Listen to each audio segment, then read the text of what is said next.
Mutiara Hikmah.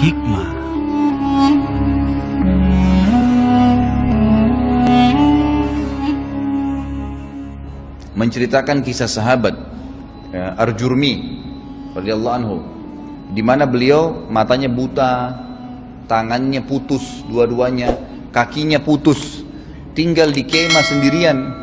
Jadi beliau ini sahabat Nabi yang terkenal, ya.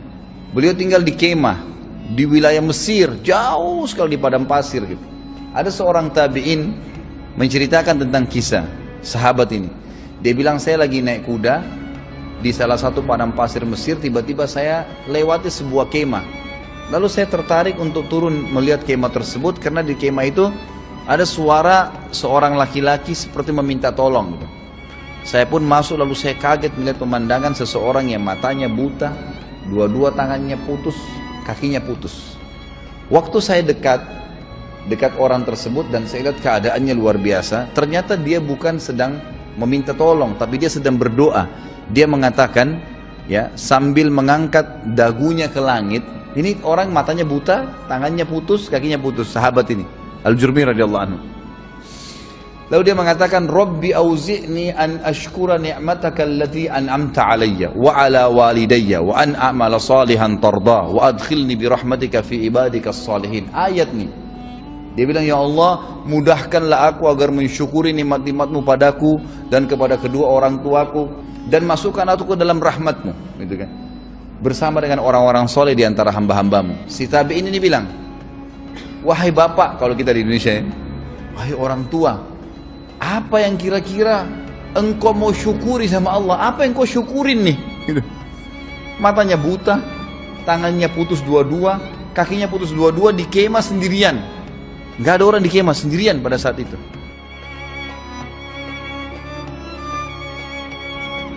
Langsung dia mengatakan, diamlah wahai anak muda. Dia tahu suaranya masih muda. Diamlah wahai anak muda.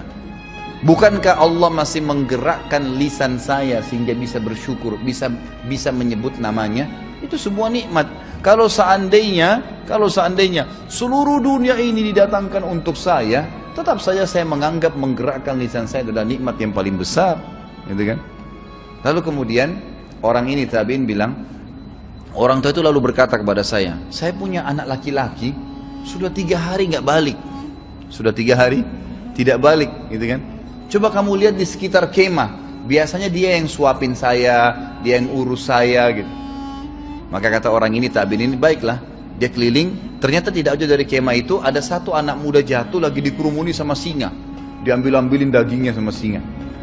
Kata si tabi'in ini, kayaknya ini anaknya, karena ini padang pasir, nggak ada orang hidup di sini, gitu. Pasti ini anaknya. Tapi bagaimana caranya saya ceritain ke orang ini? Udah matanya buta, tangannya putus dua-dua, kakinya putus dua-dua.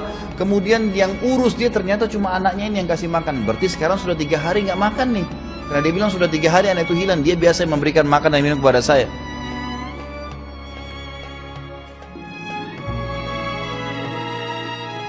Gimana caranya nih?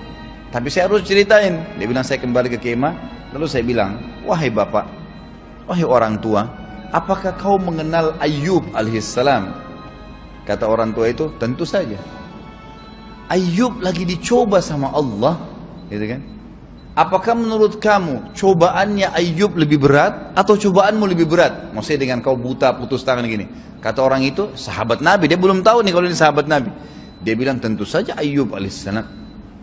Ayyub sampai belasan tahun dalam kondisi ditinggalkan kaumnya, meninggal 12 anak laki-lakinya, kena penyakit kusta, ditinggalkan oleh kaumnya. Ringkas cerita adalah Ayyub lebih berat. Lalu kata tabi'in ini, menurut kamu Ayyub lakukan apa? Kata orang itu, tentu saja bersabar, gitu kan? Tentu saja bersabar. Maka kata tabi'in ini, bersabarlah kalau begitu. Ikutilah Ayyub alaihissalam agar Allah berikan kau pahala yang besar karena anakmu dimakan oleh singa. Kata anak orang ini, tabi'in ini bilang, saya kaget, orang ini bukan nangis, bukan lalu mengatakan, Alhamdulillah yang telah mengutus, yang telah mengaruniakan saya anak yang tidak pernah membangkang dengan saya. Artinya selama dia hidup, anak itu baik sama saya. Sekarang mati berarti sudah masuk surga dia, gitu loh. Maka orang ini, tabi'in ini bilang, subhanallah, saya bangga betul lihat orang ini. Gak lama kemudian orang itu mengucapkan syahadat lalu meninggal dunia.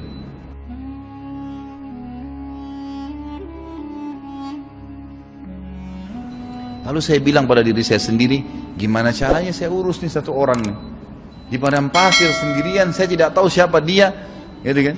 Mau dibawa juga ke kota, kotanya masih jauh. Dia bilang tiba-tiba ada 4 orang lewat berkuda nggak tahu dari mana, turun dari lewat kemah terminal. Saya mengatakan, alhamdulillah ada orang. Saya dekatin mereka, sebentar, berikan salam, tolong bantu saya. Kata mereka, kenapa kamu? Dia bilang dalam kemah ini ada orang yang aneh, asing, matanya buta, tangannya putus, kakinya putus, meninggal dunia tiba-tiba dan anaknya dimakan singa dekat kemah. Kata mereka, mana orang itu? Kata 4 orang ini. Lalu mereka turun.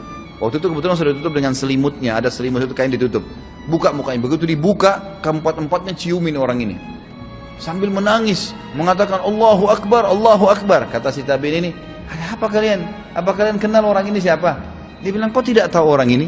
Ini Al-Jurmi, sahabat Nabi SAW.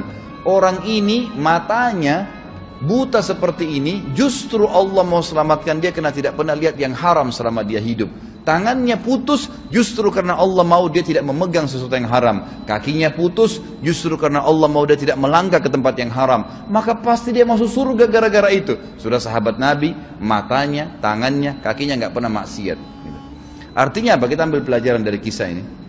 Ternyata Allah pun mencacatkan buta matanya itu dengan hikmah yang luar biasa, gitu kan? Hikmah luar biasa. Jadi kadang-kadang kita jangan menganggap dengan kita normal berarti kita lebih baik daripada orang cacat. Belum tentu, akhi.